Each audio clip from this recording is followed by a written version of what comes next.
you is that this might prevent some people from really closing the book and moving on with the rest of their lives. You know, in a sense, this notion of addiction as a lifelong disease is a bit sad, you know, because it continues to give the drug power over you, even if it's no longer any part of your life whatsoever. As far as we're concerned, when you stop smoking, you become a happy non-smoker, not a nicotine addict in recovery for the rest of your life. There's a very big difference there. I think another concept that fails to kind of cross the divide between alcohol and nicotine is this idea of one day at a time. For many people, this concept prevents them really from breaking free because they're only ever looking at their addiction one day at a time. You're only clean or sober one day at a time.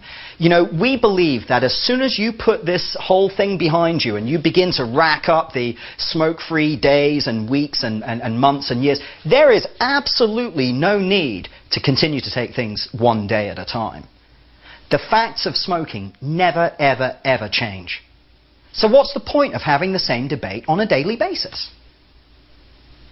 Think about it like this. You and I could have a debate about whether the Earth is round or whether the Earth is flat. And I'm fairly confident we would come to a consensus that the Earth is round, or spherical at least. I'm sure it wouldn't take much persuading one way or the other. But if I gave you a call tomorrow and said, hey, do you fancy having that debate again about whether the Earth is round or whether the Earth is flat? I mean, you'd think I was crazy. You would say to me, and quite rightly, you would say to me, you know, Damien, we had this debate yesterday. We assembled all the information we needed yesterday. We analysed and debated this information yesterday. We came to a conclusion yesterday. Nothing has changed since yesterday. So what's the point of having the same debate again? You see, exactly the same is true of smoking. One of the problems of using the willpower approach to quitting smoking is that success is defined in negative terms. Let me clarify this point. If it's your objective never to smoke for the rest of your life, then how do you know you've achieved that objective until you've lived the rest of your life? You see, it's not like a driving test, where you take the test, you pass, you fail, you get closure, you can move on. This is like a question mark that hangs over people who are trying to quit smoking using willpower. It hangs over them for the rest of their lives. Some people say, you know, I don't know when it will be, but one day I'll wake up and I will feel like a non-smoker. And I know exactly what they mean, and I used to think that there was a large germ of truth in this. But if you think about it for a minute, it doesn't really make much sense, because you don't really feel that differently as a non-smoker. I mean, don't misunderstand me. You'll feel a lot happier, a lot healthier, and a lot wealthier. But you'll still be you. You know, you're not going to grow an extra arm or an extra head or anything like this. You'll be you. You just won't have to smoke anymore, that's all. Why do we give the cigarette so much power? I mean, really, why do we put it up here on this pedestal and we give it all this power? Why do we let ourselves be defined by our smoking status? Alan's method looks to get closure on these issues. And the truth is that it's much simpler than you think. You will be free the second you decide that you will not have your life and your family's future dominated by a 4-inch stick of dry vegetable matter that doesn't even get you high. The second you make this simple decision, you'll be free. And if you stay happy with that decision, you will stay happily smoke-free. It really is that simple. You see, very early on in our smoking lives, we give this thing power. And ever since, it has used that power to create fear and doubt. And it has used fear and doubt to keep a hold over you. Today, we are replacing fear and doubt with facts, with information. And you can use this information to make a better decision. Because let's face it, we make better decisions when we make them based on facts rather than based on fear. In a sense, what we're trying to do is to empower you to kind of press a button that enables you to go back to the day you started smoking and empower you to make that decision again. But this time, instead of making that decision based on the illusions of smoking, today you're making them based on the reality of smoking. Because if you had known then what you know now about smoking, you never would have lit that first cigarette. In fact, you would have found it remarkably easy not to light that first cigarette. One of the things I think that can make the prospect of quitting so terrifying, so intimidating for many people, is the horror stories we hear from people that have already quit smoking using willpower. Everyone knows at least one of these angry, bitter, twisted ex-smokers. And boy, don't they love sharing their misery with you. I remember one such occasion when I was at a party in London.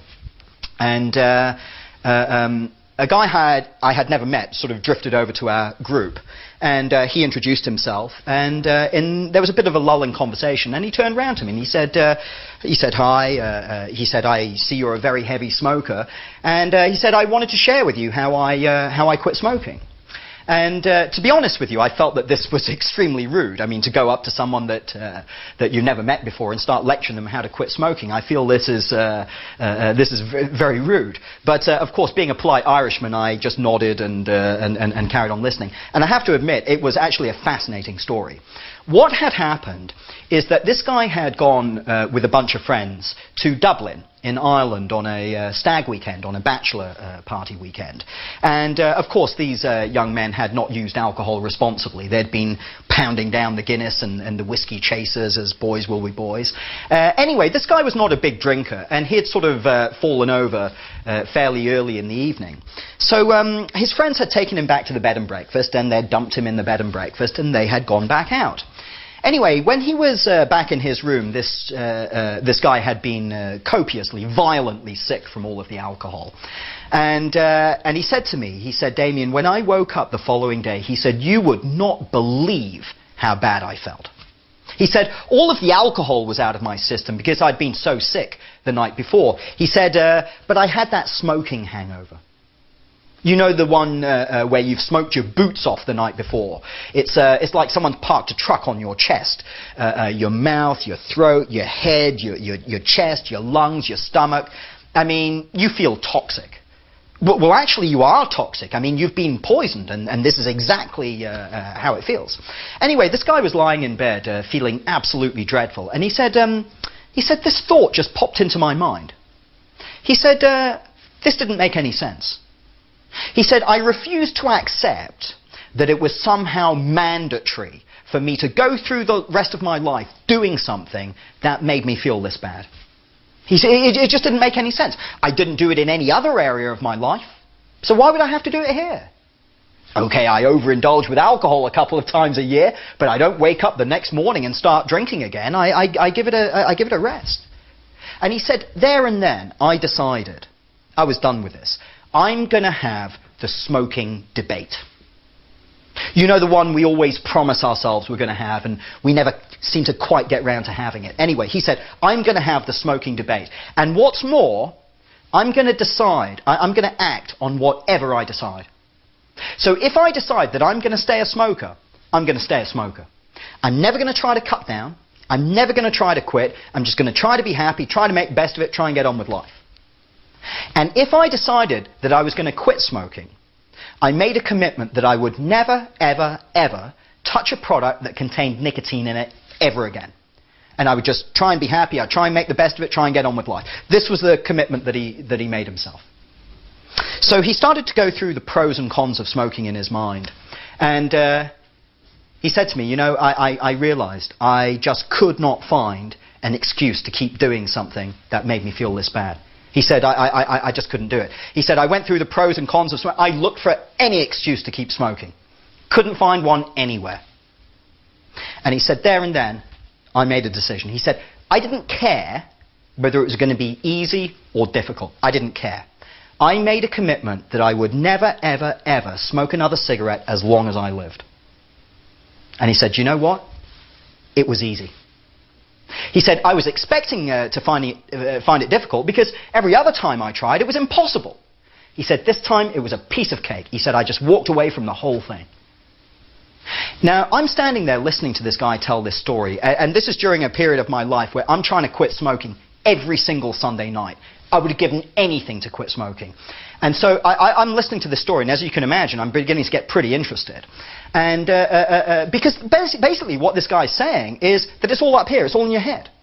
You get your head in the right place. Quitting smoking, piece of cake. So I was listening to this guy, and I was really, like I said, beginning to get quite interested in the whole thing. Just as I was beginning to kind of come out my shell a little bit, there was a lady standing next to me. To be honest, I'd not even realized she was there. It turns out she had been listening to this whole conversation. She turned round, she said, you guys are talking about quitting smoking? And this guy says, yeah. She says, I have to tell you. She said, tonight is my 4th anniversary of quitting smoking. She said, I quit smoking 4 years ago today. She said, but at times like this, when I'm at a party, she said, I could kill for a smoke. Bang, that was it. That one sentence hit me like a freight train. That one sentence put me off even trying to quit smoking for months. Because I thought, what is the point? What is the point of going through what I, at that time, still perceived to be this very difficult, very unpleasant process of quitting, just so I can be miserable in 4 years' time? Heck, I'm miserable now. I may as well just keep smoking. The utter futility of smoking is right there. There I was, a smoker desperate to stop. There she was, a non-smoker desperate to smoke. The whole thing's insane. In fact, Alan doesn't even really call these people ex-smokers and non-smokers. He calls them smokers who are not currently smoking.